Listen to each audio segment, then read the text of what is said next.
Hey everyone, that was a little taste of Congregation, the song that they wrote for Sonic Highways Episode 3 in Nashville. Here I am on my third installment, and I hope that you are enjoying everything you see and hear. Tell you what, I'm going to go back and cover a few things that I've missed in the first few. Actually, Chicago is done, but what I forgot to do in Washington, D.C. is give you a personal story and connect it to me. I just wanted to say that I lived in Washington, D.C. area, Northern Virginia, for about a year, and I was a restaurant manager. It was really uneventful, but at least I got some restaurant management experience, and I got some experience living away from home for the first time. And a lot of my friends went away to college. I did not. I stayed local and went to junior college. So for me, to be in my early 20s, to leave and go somewhere completely strange and new was very challenging and exciting.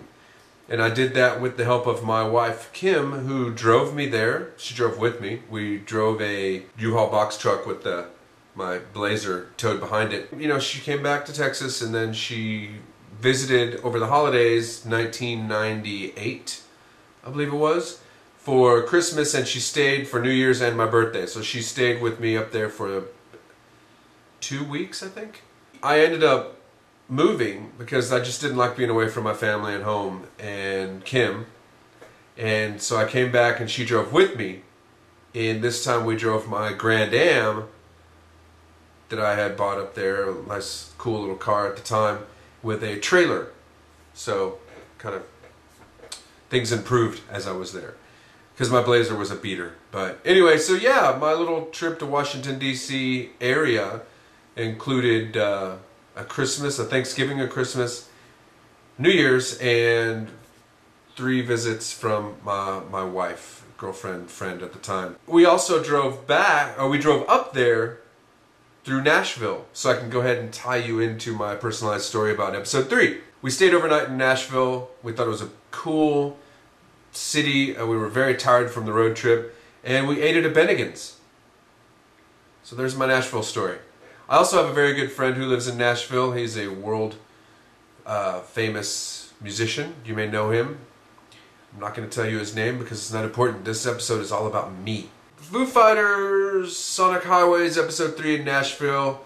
Let's go ahead and go to the Wikipedia about that because that's at least something that has been consistent throughout each installment. The band heads to Nashville, Tennessee. Dave sits down with Dolly Parton, Tony Joe White, Willie Nelson, Emmylou Harris, and producer Tony Bowen, or Bowen, B-O-W-N, to discuss Nashville's musical influences and the Nashville sound.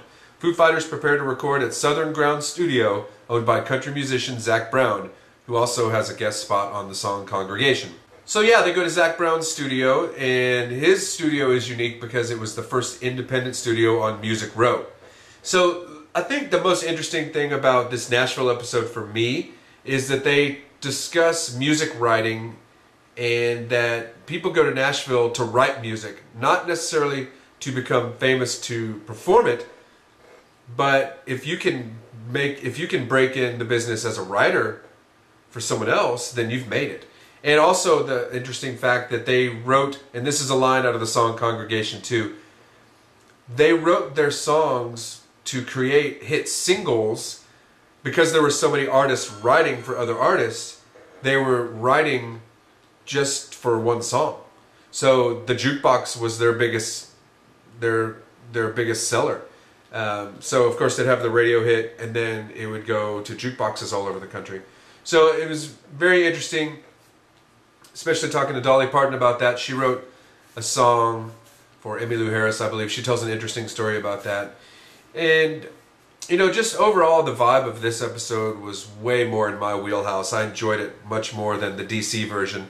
And that DC version is where Dave grew up, so nothing against him and his hometown and the go-go scene. I didn't click with it, and I didn't think the show was produced as well.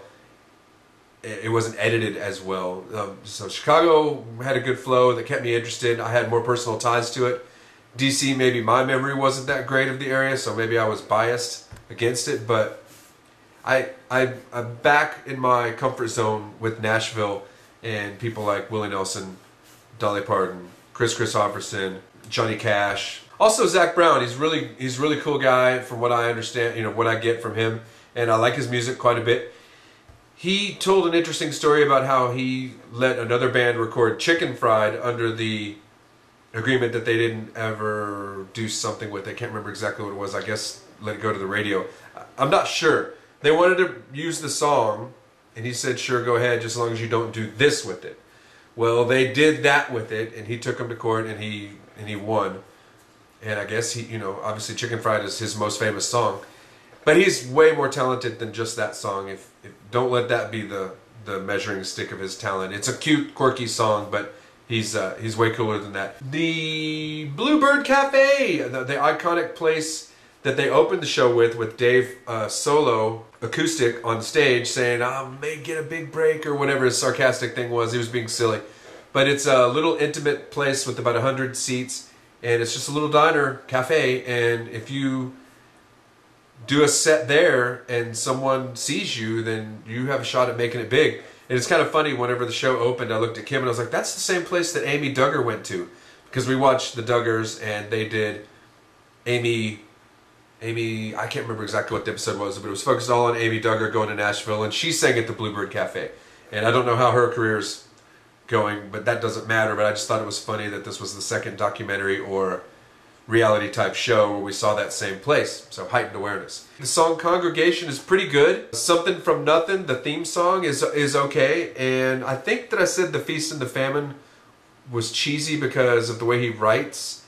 But it's really a cool song. All three of the songs so far are pretty good. Dave Grohl is actually proud of his writing style. What he's doing on purpose is taking lines from the interviews that you've seen in each episode and making a song out of it. So I said it was cheesy before. It does take some talent and pretty cool skill to tie it all together. And the fact that they're on tour, basically, for this documentary, creating an album, one song at a time in each city in a unique studio, I mean, that's pretty cool. So I guess I've come around, 3 episodes in, and this one, let's give it 3.5 out of 5 stars. And up next will be Austin, Los Angeles, and New Orleans. I have watched all of these. And still yet to come is Seattle and New York, which have not aired yet. So far so good. Sonic Highways is treating me right, and 2 out of 3 ain't bad. Washington, sorry, but Chicago and Nashville are my favorite episodes so far. So leave a comment, like, subscribe, and thanks for watching. Blabby Daddy out.